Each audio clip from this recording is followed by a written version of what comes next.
안녕하세요. 나홀로 부동산 TV 나부TV입니다. 오늘은 요새 한창 이슈인 DSR 규제에 대해서 영상을 찍어 보았습니다. DSR 규제가 조기 시행된다고 하는데 DSR이 어떤 거고 어떻게 변하는지, 그리고 실수요자, 즉 대출을 받으려는 차주 입장에선 어떻게 되는지 한번 살펴보도록 하겠습니다. 영상이 도움이 되셨다면 구독과 좋아요 부탁드리고요. 그럼 나홀로 부동산 TV 시작하겠습니다.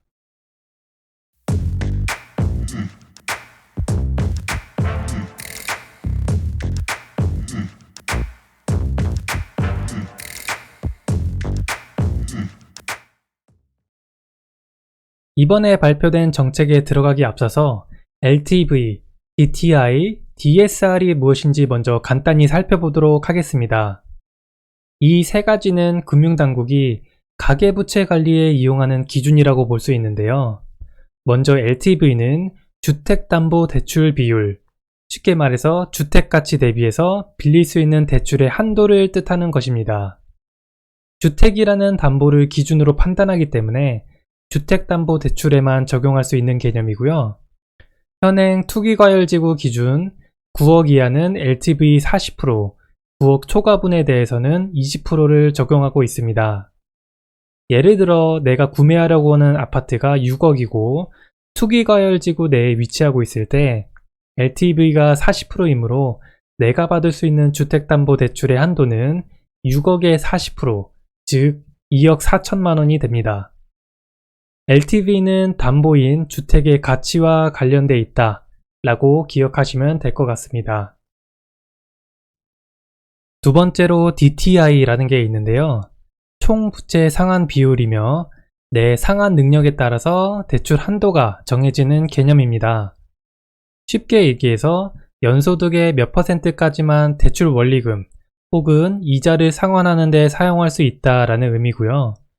개인이 한 해 동안 버는 돈을 모두 대출 갚는 데 사용돼서는 안 되기 때문에 일정 비율로 규제를 하고 있습니다.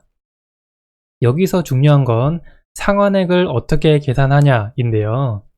주택담보대출의 경우 분할 상환 방식이기 때문에 원금 플러스 이자가 되고요.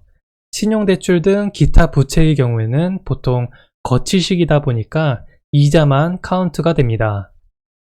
현행 투기과열지구 기준으로 DTI가 40%로 관리되고 있는데요. 예를 들어서 내 연소득이 6천만 원이다 라고 할 때 DTI가 40%니까 연 기준 주택담보대출의 원리금과 기타 대출의 이자 상환액의 합이 6천만 원의 40%인 2,400만 원을 초과하면 안 되는 것입니다. 마지막으로 올해부터 시행되면서 화제가 됐던 DSR이란 게 있습니다.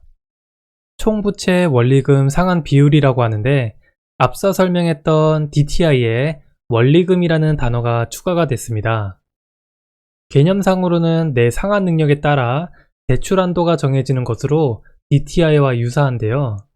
차이점은 모든 대출의 원리금 상환액이라는 문장 안에 있습니다. 모든 대출이라고 함은 주택담보대출, 신용대출, 학자금 대출, 카드 할부, 마이너스 통장, 그리고 자동차 할부 등 모두 포함되고요. 원리금 상환이라고 하면 앞서 DTI에서 신용대출의 경우에서 이자만 카운트했었는데 여기서는 원금 플러스 이자를 카운트하면서 한도를 규제한다는 것입니다. 예를 들어서 신용대출이 7천만 원이 있다고 가정해 보겠습니다. 계산을 간단히 하기 위해 이자는 없다고 하고요. 7천만 원을 7년으로 나눈 1,000만 원이 DSR 계산 시 원리금에 포함되는 것입니다. 그럼 DTI와 한번 비교해 보도록 하겠습니다. 분모에 있는 연소득은 동일한 사람 기준이니 같을 것이고요. 분자에서는 해당되는 대출의 종류가 늘어났고 이자뿐만 아니라 원금까지 포함을 하니까 DTI, DSR 모두 같은 40%라고 했을 때 대출 한도가 줄어들 수밖에 없습니다. 결론적으로 DSR은 DTI보다 더 포괄적이고 강력한 규제라고 볼 수 있습니다. 동시에 DSR을 규제하니 DTI는 상대적으로 의미가 없어졌다고 볼 수도 있습니다. 그러면 이제 대출받는 사람의 입장에서 봤을 때 LTV와 DSR만 잘 알고 있으면 되는데요.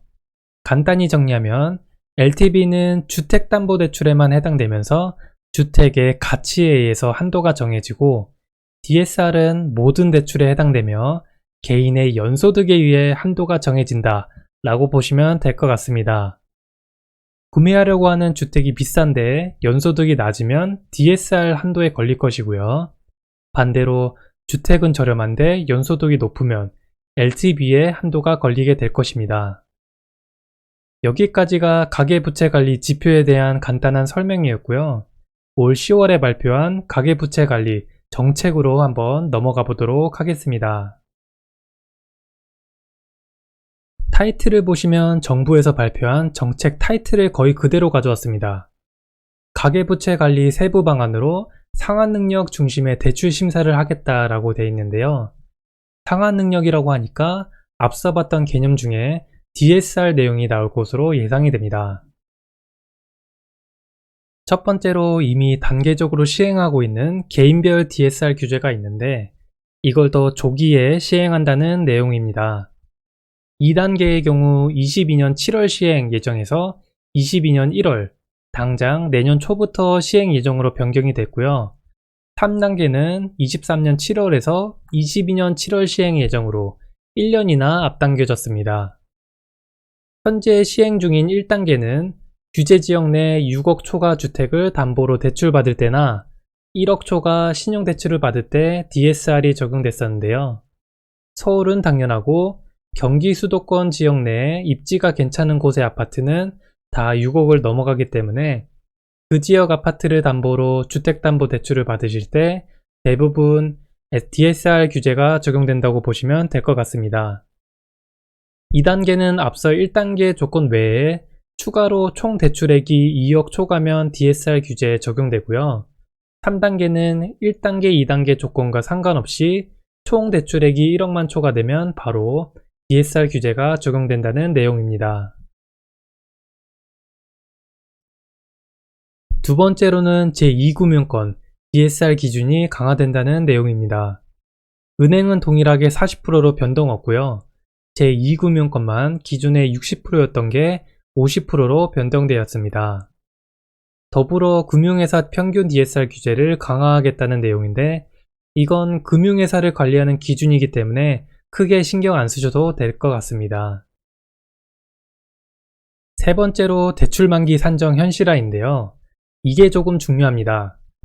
신용대출과 비주택담보대출의 만기를 기존에 각각 7년, 10년이었던 것을 각각 5년, 8년으로 축소시키겠다는 내용인데요.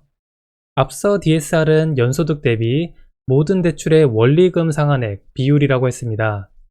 그런데 이 원리금을 산정함에 있어서 기준이 되는 만기를 줄인다는 것으로, 결론부터 말씀드리자면 이로 인해서 대출 한도가 일부 줄어들 것으로 보입니다. 예를 들어 이자는 없다고 가정하고 신용대출이 7천만원 있다고 했을 때 기존에는 7천만원에 만기 7년을 나눠서 연 원리금 상환액이 1,000만원이 됐었습니다. 하지만 만기가 7년에서 5년으로 줄어들 경우 연 원리금 상환액이 1,400만원으로 400만원이 증가하게 됩니다. 내 연소득이 5천만원이라고 했을 때 기존의 신용대출이 차지하는 DSR은 5천만원에 1,000만원이었으니까 총 20%밖에 안 됐었는데, 규제가 새롭게 되면서 DSR은 5천만원 중에 1,400만원, 즉 28%로 오르게 되는 것입니다. 이 말은 즉슨 DSR 40% 규제 내에서 기존에는 신용대출 DSR 20%를 뺀 나머지 20%만큼 추가로 대출이 가능했었는데, 이젠 40%에서 28%를 뺀 나머지 12%밖에 추가로 못 받는 게 되는 것입니다. 마지막으로 DSR 계산에 제외되는 대출이 있는데요. 전세자금 대출, 중도금 대출 등 실수요자 대상으로 하거나 300만원 이하 신용대출, 서민금융상품 등 서민 대상으로 하는 대출에 대해서는 DSR 계산에 제외를 하고 있습니다. 다만 조심해야 할 건 카드로는 포함이 되고요. 내년 입주자 모집 공고하는 분양권부터는 잔금 대출이 포함되는 것으로 확인되고 있습니다. 여기까지가 이번 정책 내용 중에 꼭 알아두셔야 하는 내용이었습니다. 말미에는 전세자금 대출이나 신용대출도 이자만 갚는 거치식이 아닌 분할 상환을 장려한다고 돼 있는 것을 보니까 당분간은 계속 DSR 규제가 강화되는 방향으로 가지 않을까 싶습니다. 잔금을 치르거나 목돈을 필요한 순간에 대출이 막히는 것만큼 끔찍한 상황은 없으니까요. 대출을 신규로 받으시거나 추가로 받으시려는 분들은 꼭 자신의 대출 포트폴리오 관리를 잘 하셔야 될 것 같습니다. 추가로 간단한 팁을 드리자면 DSR은 연소득 대비 상환해야 하는 원리금의 비율이었죠. 연소득을 갑자기 늘릴 수 없으니 원리금을 줄이는 게 유리할 것으로 보이고요. 그러기 위해서는 상환기간이 긴 주택담보대출이 상대적으로 상환기간이 짧은 신용이나 기타 대출보다 유리할 것으로 보입니다. 가계부채를 관리한다는 취지는 좋지만요. DSR 비율이 연소득에 비례하는 만큼 돈을 잘 벌수록 대출을 더 잘 받고 돈을 못 벌면 대출이 오히려 안 나오는, 즉 양극화를 더 심화시킬 수 있는 우려가 있습니다.